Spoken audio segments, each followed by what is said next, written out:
Good morning, students. Let's start our chapter number 1, matter in our surroundings. मतलब हमारे आसपास जो भी चीज़ है वो किससे बनी है? मैटर से। So let's start the chapter. Anything which occupy space and has mass is called matter. यानी कि हमारे आसपास वो चीज़ जो कोई ना कोई स्पेस को कवर करे या उसका खुद का क्या हो, एक मास हो, उसे क्या बोलते हैं? Matter. Air and water, hydrogen and oxygen, sugar and salt, carbon and sulfur, rock and minerals are all of different kinds of matter. ये सब हमारे पास क्या है? Different kinds of matter. अब एयर एंड वाटर, वाटर हमें पता है लिक्विड स्टेट में है, एयर क्या होता है हमारे पास? गैस स्टेट में। ये बोथ हमारे पास क्या है? स्पेस भी कवर करते हैं और इनका खुद का क्या है? एक मास भी होता है। सेम इसी तरह से रॉक्स एंड मिनरल्स, इनका खुद का क्या है? एक मास होता है और ये खुद की क्या है? स्पेस को ऑक्यूपाई करते हैं। ये कौन से स्टेट के आते हैं? हमारे सॉलिड स्टेट्स को। So because all of them occupy space and has मास, ये सारे क्या है हमारे पास? किसी ना किसी स्पेस को ऑक्यूपाई करते हैं और इनका खुद का क्या है? हमारे पास एक मास है।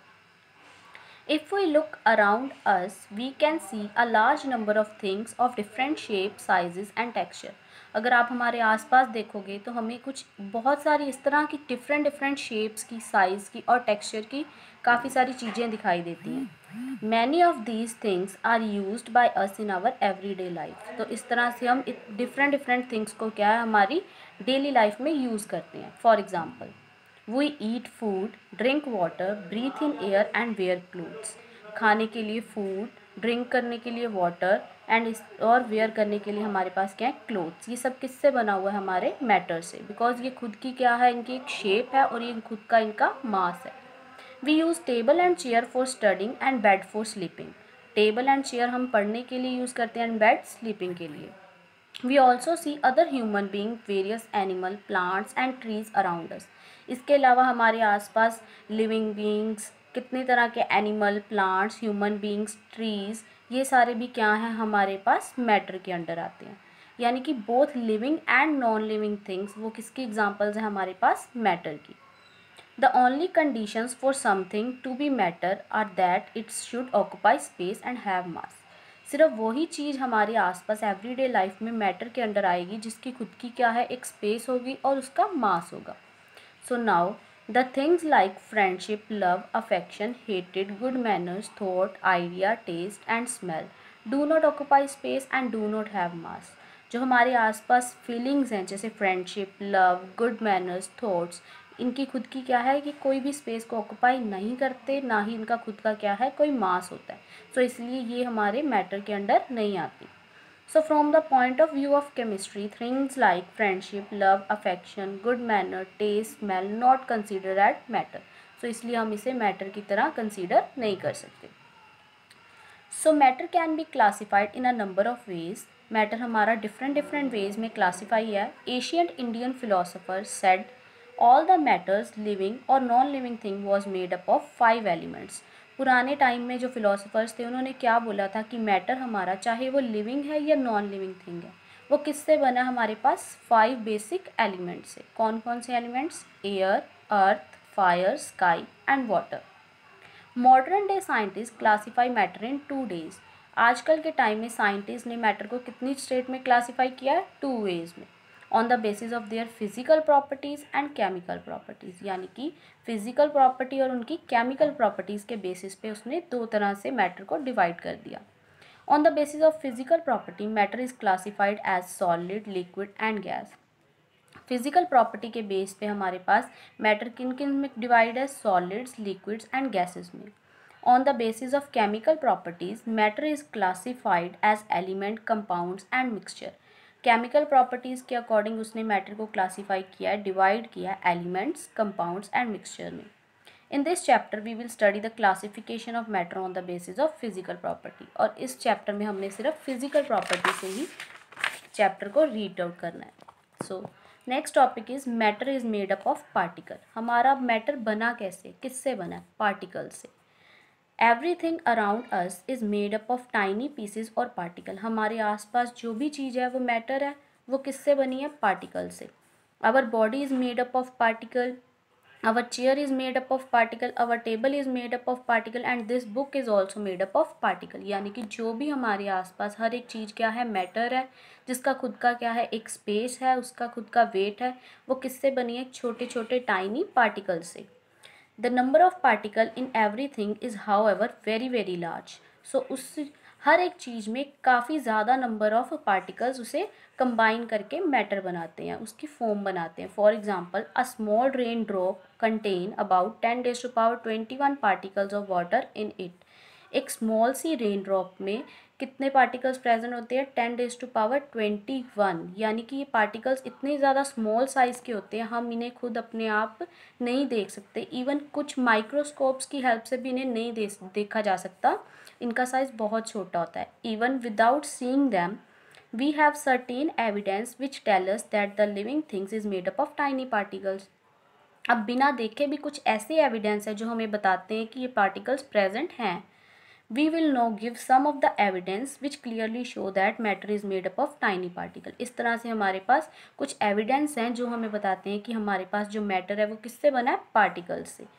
So please note that the particles which make up matter are known as are atoms और molecules। यानी कि जो हमारे particles matter के use हो रहे हैं वो किससे बने हैं, atoms और molecules से। So evidence for particle in matter। अब particle हमारा matter में present है, उसकी क्या evidence है, हमने उसे study करना है। Most of the evidence for the existence of particle in matter and their motion come from the experiment on diffusion।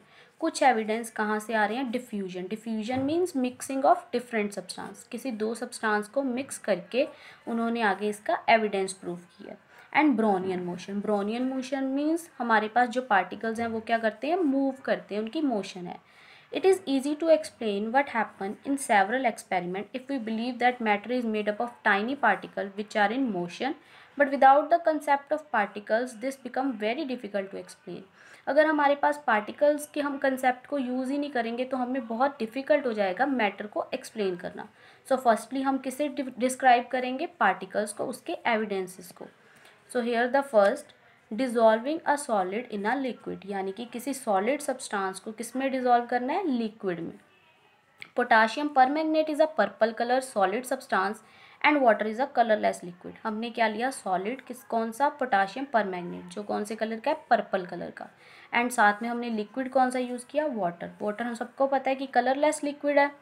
So we will first study the dissolving of potassium permanganate in water. अब हमने क्या करना है, सबसे पहले potassium permanganate को किस में डिजॉल्व करना है, वाटर में। When a crystal of potassium permanganate is placed in a beaker of water, then water slowly turn purple on its own, even without stirring।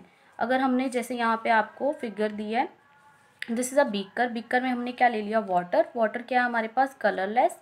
And हमने उसमें क्या डाल दिया, पोटाशियम परमैंगनेट के क्रिस्टल, कौन से कलर के हैं, पर्पल कलर के। ठीक है, हमने इसे विदाउट स्टरिंग यूज़ करना है। अब कुछ टाइम के बाद क्या देखेंगे हम, जो पर्पल कलर है वो क्या होगा, स्प्रेड होना शुरू हो जाएगा ऊपर की तरफ। यानी कि जो हमारे पास पोटाशियम परमैंगनेट के क्रिस्टल्स हैं वो वाटर के अंदर क्या शुरू हो जाएंगे, डिज़ोल्व होना शुरू हो जाएंगे।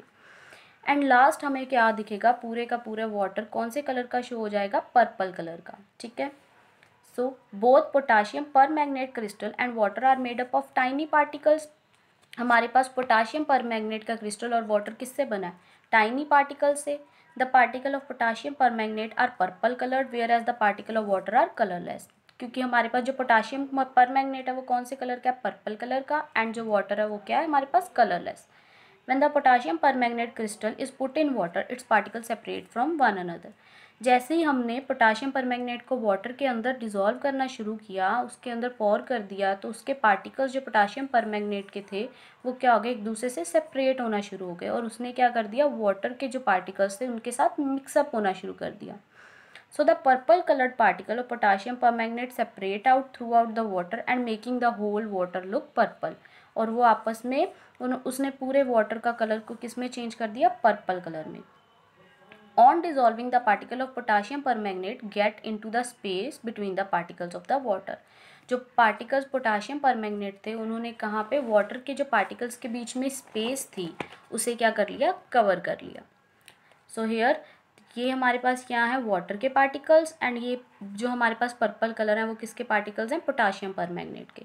कुछ टाइम के बाद क्या हुआ, जो पोटाशियम परमैंगनेट के और वाटर के हमारे पास पार्टिकल्स थे उन्होंने एक दूसरे को क्या कर लिया, मिक्सअप कर लिया। यानी कि जो पोटाशियम परमैंगनेट का क्रिस्टल था वो क्या हो गया, ब्रेक डाउन हो गया, और उसके पार्टिकल्स क्या करने लग गए, मूव करके वाटर के मॉलिक्यूल्स के साथ अटैच हो गए। उसके बाद पोटाशियम परमैंगनेट पार्टिकल्स क्या हो गए, पूरे वाटर के बीच में स्प्रेड आउट हो गए, जिसके कारण हमें पूरे वाटर का कलर क्या दिखने लग गया, purple colour. In this experiment the particles of potassium permanganate and Dooj of water mix on their own without any external stirring. वो अपने आप किसी भी बाहर की स्टरिंग से, जैसे एक्सटर्नल स्टरिंग यानी कि हमें उन्हें मिलाने की ज़रूरत नहीं पड़ी, वो अपने आप ही एक दूसरे के साथ मिक्सअप हो गई। Since the particle of potassium permanganate and water spread into each other and mix up their own, it concluded that they are moving and they are in motion. अब विदाउट एक्सटर्नल स्टरिंग की help से वो क्या हो गए, खुद ही mix हो गए। इससे हमें क्या एविडेंस मिला कि जो पार्टिकल्स हैं वो खुद मूव कर सकते हैं, यानी कि वो क्या है, मोशन में है। So if the particles were not moving the colour could not spread through out the beaker. अगर पार्टिकल्स खुद मूव नहीं करते तो पूरे बीकर का पर्पल कलर नहीं आता। So this movement of different particle among each other so that they become mixed uniformly is called diffusion. यानी कि जब दोनों पार्टिकल्स यानी कि वाटर का पार्टिकल्स एंड हमारे पास पोटाशियम परमैंगनेट के पार्टिकल्स एक दूसरे के साथ मिक्स हो गए तो इस प्रोसेस को हम क्या बोलते हैं, diffusion. Diffusion means mixing of two substance. We will now discuss the case of sugar dissolving in water. Sugar को हम वाटर में डिज़ोल्व करते हैं, ठीक है। डिज़ोल्व करने के लिए हमें एक्सटर्नल स्टरिंग की ज़रूरत पड़ती है, जिसके कारण क्या है, हमारी शुगर वाटर में ईजिली डिज़ोल्व हो सकती है। When the sugar is added to water and stirred, it dissolve quickly. The sugar seem to disappear, और शुगर हमारी क्या धीरे धीरे डिसअपियर हो जाती है। What happens to the sugar when it dissolve? Where does the sugar go? We can explain how the sugar dissolve and disappear in water by using the idea of particle. So ये process को हम किसके through help से explain करेंगे, particle की help से। So both sugar and water are made up of very small particles. दोनों किससे बने हैं, बहुत छोटे छोटे पार्टिकल्स से। These particles are too small to see even under a microscope. ये इतने छोटे पार्टिकल्स हैं कि इवन माइक्रोस्कोप की हेल्प से भी इन्हें देखना क्या है, बहुत डिफिकल्ट है। When sugar dissolve, tiny sugar particles break off from each sugar granule. Sugar के ग्रैनुअल में जैसे यहाँ पे एक क्रिस्टल बन गया शुगर का, जिसमें उसके काफ़ी सारे पार्टिकल्स अटैच थे, तो शुगर के ग्रैनुअल से पार्टिकल्स क्या है, उससे दूर होना शुरू हो गए, उससे ब्रेक होना शुरू हो गए। These sugar particles go into the space between the particles of water, और उन पार्टिकल्स ने कहाँ पे स्पेस ऑक्यूपाई कर ली, वाटर के पार्टिकल्स के बीच में, एंड मिक्स विद दैम, और उनके साथ क्या हो गए, mix up. So the sugar solution will taste sweet even though we cannot see the sugar in it. So इसीलिए हमारे पास क्या है, जो वाटर है वो क्या है, उसका टेस्ट स्वीट पता लगता है, लेकिन अब उसमें हमारे पास शुगर के पार्टिकल्स नहीं दिखाई देते। तो इसका मतलब क्या है, जो हमारे पास शुगर के पार्टिकल्स हैं वो पूरी तरह से वाटर के मॉलिक्यूल्स के बीच में, वाटर के पार्टिकल्स के बीच में डिज़ोल्व हो गए हैं, जिसके कारण वो हमें दिखाई नहीं देते। So please note that this experiment we have dissolved sugar in stirring just to dissolve the sugar quickly. Sugar को क्विकली डिज़ोल्व करने के लिए हम उसकी स्टरिंग यूज़ करते हैं, ताकि वो जो हमारी शुगर है वाटर के बीच में डिज़ोल्व हो जाए। बट अगर हम उसे बाहर किसी भी एक्सटर्नल स्टरिंग के बिना भी करें तब भी वो डिज़ोल्व हो जाएगी, बट उसे क्या है, कुछ टाइम लगेगा, कुछ स्लोली वर्क होगा। So number 2, mixing of two gases. Mixing of two gases मतलब दो कोई भी हमारे पास गैसेस हैं। अब हमें पता है कि गैसेस को हम नहीं देख सकते, गैसेस क्या होती है हमारे पास, कुछ गैसेस जिनका कलर होता है, कुछ गैसेस जिनका कलर नहीं होता। सो उन गैसेस को हमने क्या करना है, उनकी मिक्सिंग कर देंगे। Air is a colourless gas. ये हमें पता है कि एयर क्या है, कलरलेस गैस है जिसे हम देख नहीं सकते। When a gas jar is empty it is actually filled with air. अगर हमारे पास कोई गैस जार है वो एम्प्टी पड़ा है, इसका मतलब ये नहीं कि वो बिल्कुल खाली है, उसमें क्या है, एयर प्रेजेंट है। बिकॉज हमें पता है एयर क्या है, कलरलेस होती है, तो इसलिए वो उसमें प्रेजेंट होती है। This is because since air is colourless we can not see in the gas jar. Bromine is a red brown liquid, it forms in colour and it is heavier than air. Bromine हमारे पास क्या है, red brown colour का एक liquid है। जब हम इसे हीट करते हैं तो इसमें से क्या है, रेड ब्राउन कलर के वेपर्स निकलते हैं, जिससे हमें पता लग जाता है कि ये ब्रोमीन है। Bromine vapours is red brown in colour and heavier than air. जो हमारे पास ब्रोमीन के वेपर्स हैं वो क्या होते हैं, हैवी होते हैं एयर से, यानी कि वो एयर से नीचे बैठ जाएंगे। So let us perform the experiment. So हमने अब क्या करना है, एक्सपेरिमेंट परफॉर्म करना है। A gas jar containing air is placed upside down on a gas jar of bromine vapors. So here आपको दिख रहा है हमारे पास क्या है, जार है जिसमें हमारे पास ऊपर क्या है, एयर है। एयर क्या है हमारे पास, कलरलेस। तो इसका मतलब हमें ये पता है कि एयर हमारे पास कलरलेस क्वांटिटी में ऊपर पड़ी है। नीचे हमारे पास क्या है, ब्रोमीन वेपर। ये कौन से कलर में है हमारे पास, रेड ब्राउन कलर में। So brown vapors of bromine from the lower gas spread up into the air of the upper gas. So कुछ टाइम के बाद क्या होगा, जो हमारे पास ब्राउन कलर के हमारे पास वेपर्स पड़े हैं वो क्या हो जाएंगे, ऊपर वाले जार में मिक्सअप होना शुरू हो जाएंगे। यानी कि जो हमारे पास पूरे दोनों जार हैं वो कौन से कलर में हमें दिखाई देंगे, ब्राउन कलर के वेपर्स में। The spreading up of bromine vapor into air can be explained as follows. तो इस spreading को हमने आगे इसको explain किया हुआ है। Both air and bromine vapors are made up of tiny moving particles. अभी हमने पीछे पढ़ा कि जो particles हैं वो move करते हैं, तो वही explain कर रहे हैं कि जो air और हमारे पास ब्रोमीन के वेपर्स हैं वो क्या है, मूव कर रहे हैं। The moving particle of bromine and air collide with each other and bounce in all direction. ये दोनों हमारे पास इसके पार्टिकल्स क्या एक दूसरे के साथ कोलाइड करते हैं। कोलाइड के कारण क्या है, कोलाइड मतलब टकराना, टकराने के कारण क्या है, ये एक दूसरे को इधर उधर डायरेक्शंस में मूव करने को कर देते हैं। Due to the which get mixed uniformly, और इसलिए क्या होगा, ये एक दूसरे के साथ यूनिफॉर्मली मतलब इक्वल अमाउंट में मिक्स हो जाते हैं। This is another example of diffusion. ये भी क्या है, एक तरह से डिफ्यूजन की एग्जाम्पल्स है, बिकॉज इसमें हमने क्या किया, दो गैसेस को मिक्स किया। Note that through bromine vapour is heavier. अभी हमने ऊपर पढ़ा कि ब्रोमीन हमारे पास क्या है, एयर से हैवियर होता है। तो इसका मतलब जो ब्रोमीन गैस है वो नीचे ही रहनी चाहिए थी, वो ऊपर क्यों गई, अब इसका रीज़न हमने एक्सप्लेन करना है। It goes up and mixes with air in the upper jar because its particles are moving with a high speed due to which they have sufficient kinetic energy.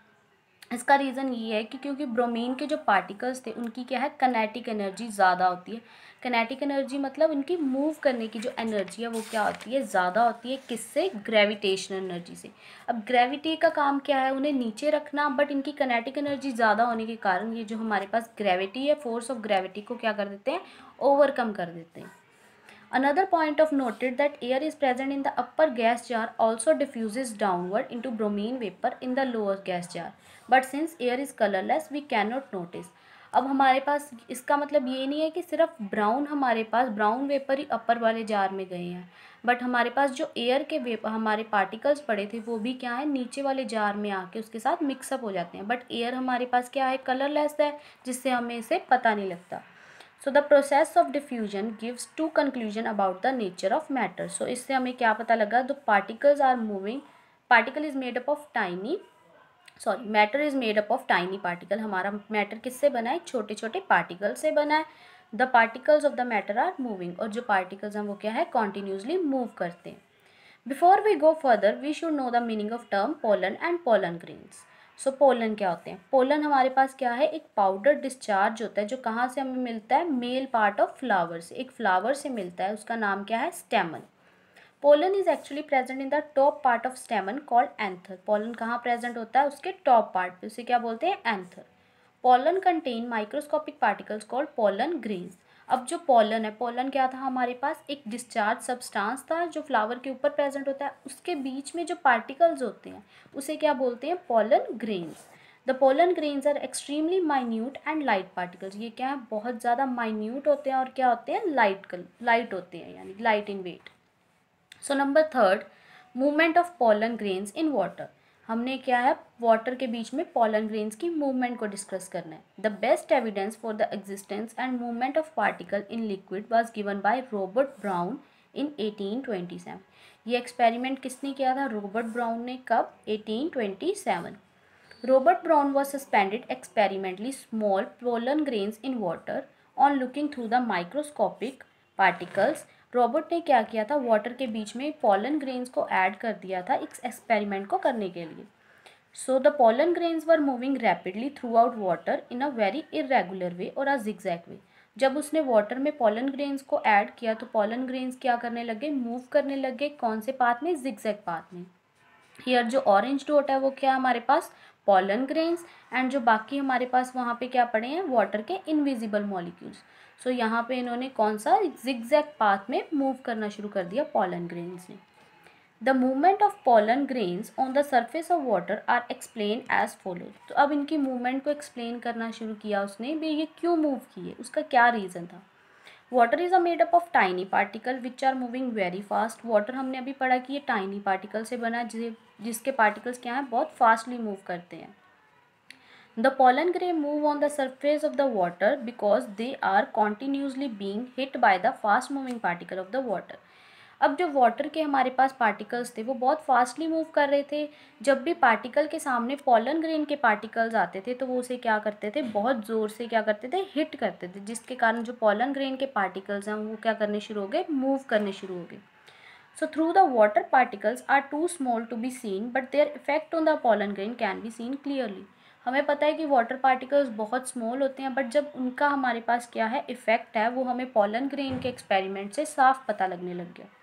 The random motion of visible particle cause be much smaller invisible particles of water is example of Brownian motion. और इस experiment को उसने क्या नाम दे दिया, Brownian motion. Brownian मतलब उसके नाम से, उसका नाम क्या था, रॉबर्ट ब्राउन, उसके नाम से हमारे पास क्या बन गया इसका experiment, Brownian motion. Brownian motion can also be observed in gases, और ये गैसेज के बीच में भी ऑब्जर्व किया जाता है। Sometimes when a beam of sunlight enter in a room we see tiny dust particles suspended in air which are moving rapidly in a very haphazard way. अब हमारे घरों में जब धूप आती है, सनलाइट आती है, तो उसमें हमें छोटे छोटे टाइनी पार्टिकल्स क्या हैं, डस्ट के दिखाई देते हैं। This is also example of Brownian motion, क्योंकि वो पार्टिकल्स क्या हैं, वो अपने आप मूव करते हैं। तो ये किसकी एग्जाम्पल है, ब्रोनियन मोशन की, गैसेज में। The tiny dust particle move here and there because they are constantly hit by the fast moving particles of air। जो हमारे पास डस्ट पार्टिकल्स हैं वो क्या है, कॉन्टीन्यूसली मूव करते हैं इधर उधर, तो वो किससे हिट होते हैं, पार्टिकल्स ऑफ एयर से। So through we can not see the particle of air, हमें पता है एयर क्या है, कलरलेस है, जिसके पार्टिकल्स को हम नहीं देख सकते, and extremely small, but we can see the effect produce by the continuous and fast motion, but उसके इफेक्ट को हम देख सकते हैं। The rapid and random movement of tiny dust particles suspended in air shows that air is made up of particle and the particles of air are moving constantly। अब इस experiment से हमें क्या पता लगा कि हमारे पास जो एयर है वो किससे बनी है, पार्टिकल से, और उसके पार्टिकल्स क्या है, कॉन्टीन्यूसली मूव करते रह रहे हैं। So we can now define Brownian motion as follow. So zigzag movement of the small particles suspended in liquid or a gas is called Brownian motion। यानी कि हमारे पास लिक्विड और गैस के जब पार्टिकल जिगजैग पाथ में move करते हैं तो उसे क्या बोलते हैं, Brownian motion. Brownian motion increases on increases the temperature. जैसे जैसे आप टेम्परेचर को इंक्रीज करोगे, टेम्परेचर को इंक्रीज करने से क्या होगा, काइनेटिक एनर्जी पार्टिकल्स की इंक्रीज करेगी। काइनेटिक एनर्जी इंक्रीज करने से पार्टिकल एक दूसरे के साथ फास्टली टकराएंगे, फास्टली कोलाइड होगा, जिसके कारण उसमें हमारे पास जो ब्रोनियन मोशन है, यानी कि पार्टिकल्स की मूवमेंट है, वो क्या हो जाएगी, इंक्रीज हो जाएगी। The existence of Brownian motion give us two conclusion about the nature of matter. इससे हमें क्या पता लगा, the matter is made up of tiny particle. Matter क्या है, हमारे पास एक टाइनी पार्टिकल से बना है। These particle of the matter are constantly moving. So इसने भी यही कंक्लूजन दिया कि जो हमारे पास मैटर है वो किससे बना हुआ है, पार्टिकल्स से। पार्टिकल्स इतने स्मॉल हैं कि हम उसे देख नहीं सकते, और जो हमारे पास पार्टिकल्स हैं वो क्या है, कॉन्स्टेंटली मूव करते रहते हैं। So thank you students.